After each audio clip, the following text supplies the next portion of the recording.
হাতিয়ার দ্বীপ একটা চর, যেখানে আপনার একজন ডাকাত জলদস্যু, আত্মস্বীকৃত জলদস্যু দীর্ঘ সময় ধরে শোষণ করেছে, শাসন করেছে, অত্যাচার করেছে, নির্যাতন করেছে, শত মানুষকে হত্যা করেছে ওই এলাকার।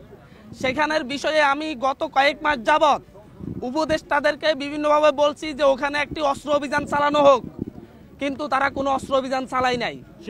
আজকে শেখ হাসিনার ভাষণের প্রতিবাদে সাধারণ শিক্ষার্থীরা যখন মিছিল শুরু করে, যখন সাবেক এমপির বাসভবনের সামনে দিয়ে যেতে থাকে, তখন তাদের উপর লেজার লাইট ব্যবহার করে তাদেরকে চিহ্নিত করে করে তাদের উপর গুলিবর্ষণ করা হয়।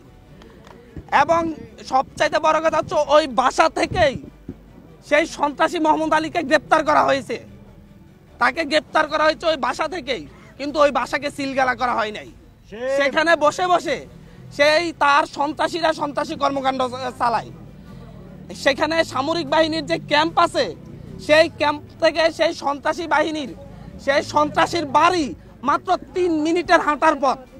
সেই পথে সেখানে দাঁড়িয়ে যখন হচ্ছে তাদের কাছে যদি হচ্ছে 30-35 জনের কাছে যদি শুধু গুলি থাকে এতগুলা, তাহলে আপনি চিন্তা করেন পুরো হাতিয়াতে পুরো দেশে কি পরিমাণ অস্ত্র আছে।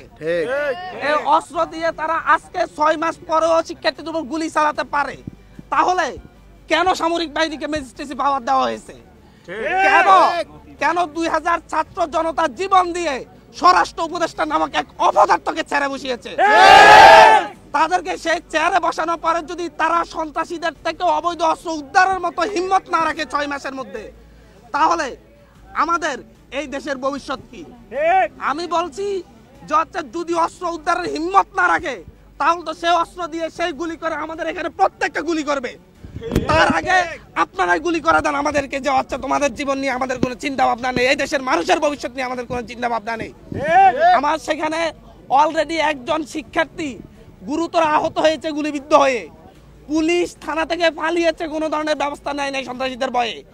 নেভির কাছে যখন যাওয়া হয়েছে, নেভি ফোর্স নিয়ে বের হবে, গাড়িতে উঠেছে, রেডি হয়েছে, তার আগ মুহূর্তে যে কোনো একটা ফোন কলের কারণে তারা সেখান থেকে আবার ফিরে গিয়েছে।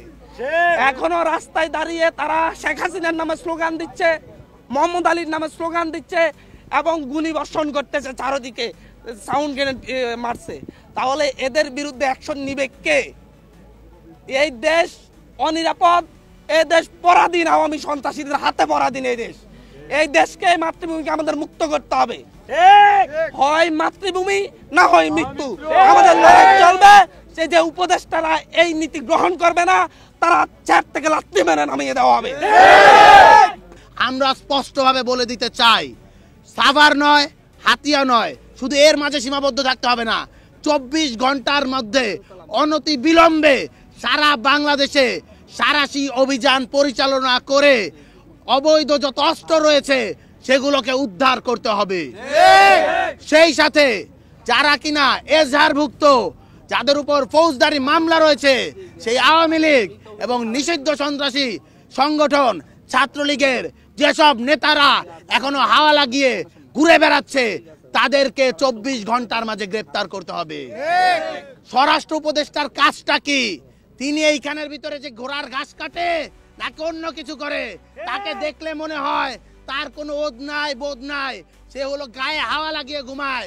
সে কি তার হাতে দেখতে পায় না শহীদের, 2000-এরও বেশি শহীদের রক্তের উপর পাড়া দিয়ে সে উপদেষ্টা হয়েছে? তে যদি এই ছাত্রলীগকে বিচার করতে না পারে, তারা যদি আওয়ামী ফ্যাসিবাদীকে অস্ত্র কেড়ে না নিয়ে তাদেরকে জেলে ভরতে না পারে, ওই শহীদের রক্তের দাগ যে তার হাতেও লেগে আছে, শহীদের রক্ত যে তার হাতে ভরে গেছে, এই রক্ত কি সে তার হাতে দেখতে পায় না? তাকে আমরা বলে দিতে চাই, আপনি অবিলম্বে এই অভিযান চালু করুন, অন্যথায় ছাত্র জনতা আপনাকে পতনের যে অভিযান, সেই অভিযান রাজপথ থেকে পরিচালনা করবে।